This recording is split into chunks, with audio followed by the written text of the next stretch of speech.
Bienvenue dans cette nouvelle édition du Non-Stop Info. Au sommaire de l'actualité, en Côte d'Ivoire, le président Alassane Ouattara a reconduit son premier ministre Daniel Kablan-Dankan.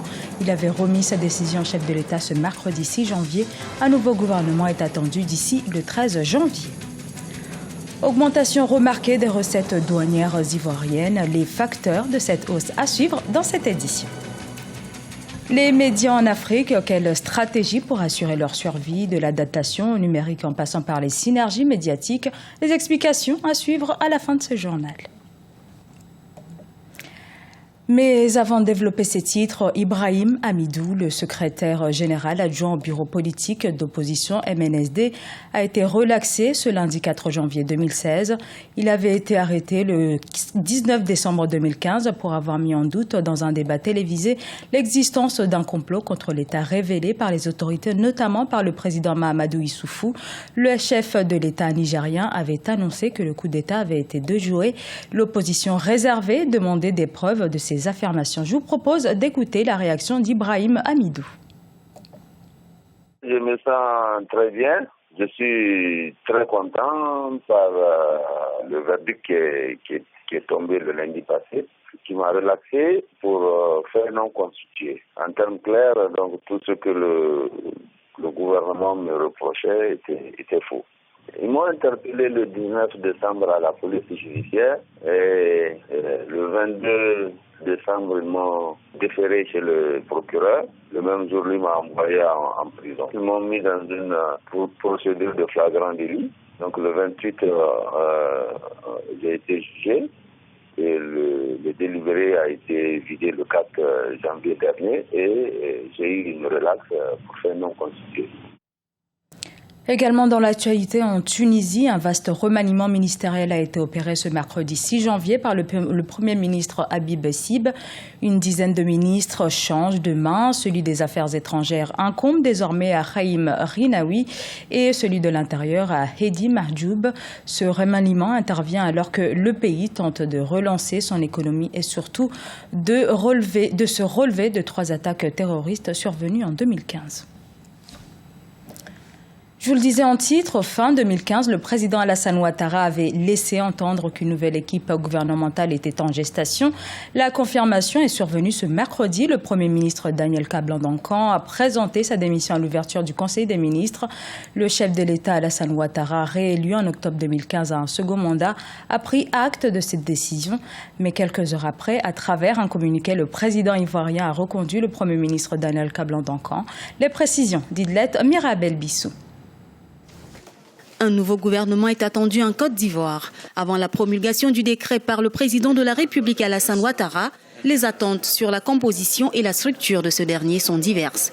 Le chef de l'État procédera-t-il à un remaniement ou un changement intégral du gouvernement? Nous en saurons davantage dans les prochains jours. Toujours est-il que les populations veulent un gouvernement d'union nationale et d'action. Si on considère que ce n'est pas un remaniement, c'est la formation, la mise en place d'un nouveau gouvernement, il faut déjà aussi s'attendre à ce qu'il y ait quelques changements et des aménagements importants. Pour l'instant, on ne saurait se prononcer sur l'ampleur que cela pourrait avoir, mais les jeux sont ouverts et nous sommes dans une situation d'incertitude. Mercredi 6 janvier 2016, lors du Conseil des ministres hebdomadaire qui s'est tenu au palais présidentiel à Abidjan, le Premier ministre ivoirien Daniel Kablan-Dankan a présenté sa démission. Le chef de l'État Alassane Ouattara l'a reconduit dans ses fonctions quelques heures plus tard, selon un communiqué de la présidence. Cet acte de confiance annonce la mise en place d'une nouvelle équipe gouvernementale. Les attentes sont des attentes d'un vrai changement au niveau de l'architecture, au niveau de la conception, au niveau de la présentation, de la mouture de l'équipe. Et le président a insisté sur la bonne gouvernance, il a insisté sur le genre, donc un peu plus de femmes, il en a 4, il faut peut-être s'attendre à 6 au moins, sinon 8, et puis davantage de jeunes, une équipe plus rajeunie. Le président Alassane Ouattara s'est engagé à consulter le peuple à travers un référendum sur le projet de la réforme constitutionnelle. Pour ce faire, le prochain gouvernement devra s'atteler à convaincre les populations à comprendre l'importance de ce projet. Aussi, la réconciliation nationale en cours dans le pays est-elle au rang des priorités du chef de l'État. En Côte d'Ivoire toujours, les recettes douanières ont augmenté de plus de 83% au cours de ces 4 dernières années, une performance qui a pour l'année 2015 qui a rapporté à l'État plus de 2 milliards d'euros. Cet élan est enclenché depuis 2011 avec la sortie de la crise politique.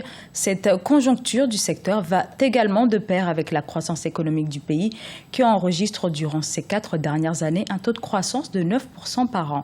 Les facteurs de cette augmentation des recettes douanières avec Idlet Mirabel Bissou.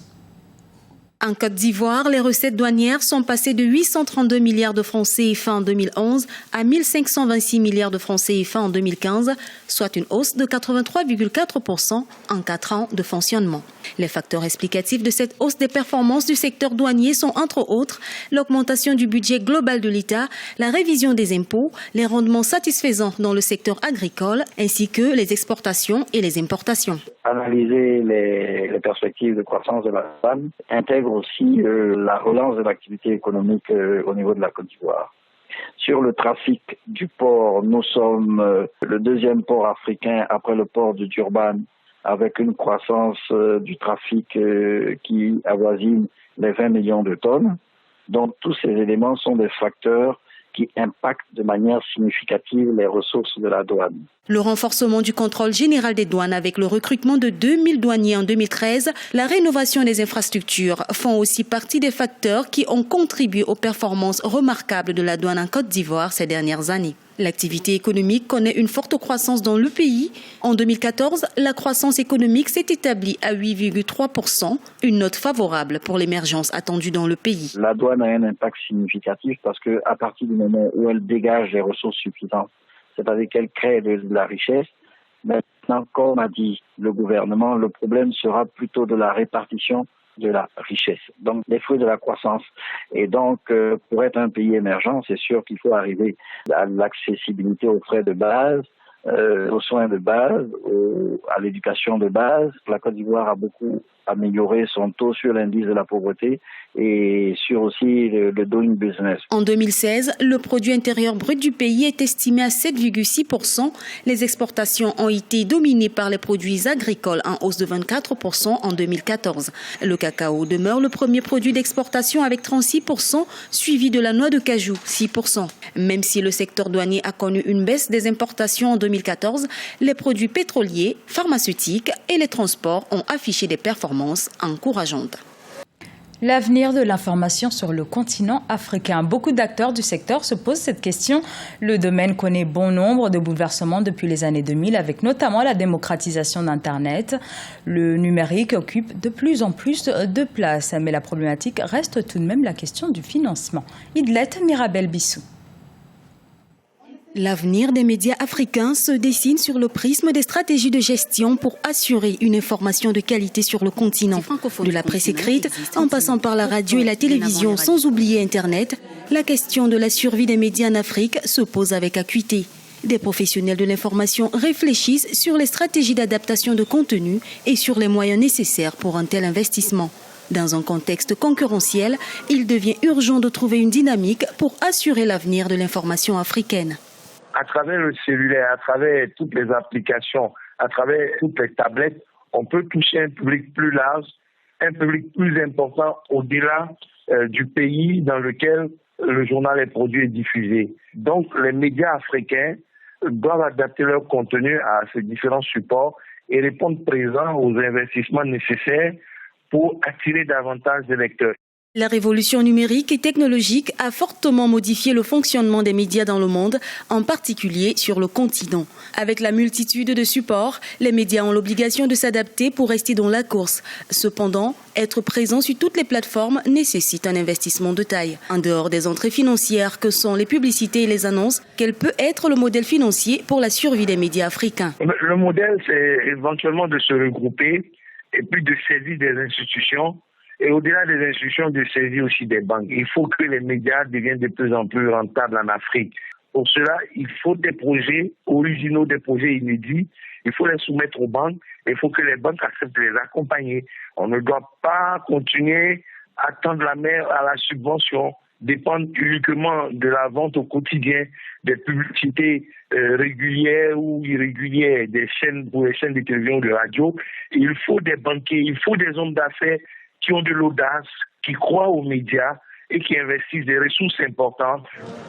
Le marché du smartphone en Afrique a connu une croissance de plus de 40% en 2015, avec près de 70 millions de téléphones vendus sur le continent. Selon les experts, 350 millions d'appareils seront connectés d'ici à 2017. Ce boom du marché des téléphones intelligents est une tendance prometteuse pour l'économie numérique du continent. Une aubaine pour les médias africains, selon certains analystes, d'améliorer leur contenu et d'affiner leur stratégie pour gagner le marché du numérique, pour une actualité africaine à portée de main. Ce journal a été réalisé par l'ensemble de la rédaction. Nous vous remercions pour votre fidélité. Dans un instant, une nouvelle édition de l'actualité sur Africa 24.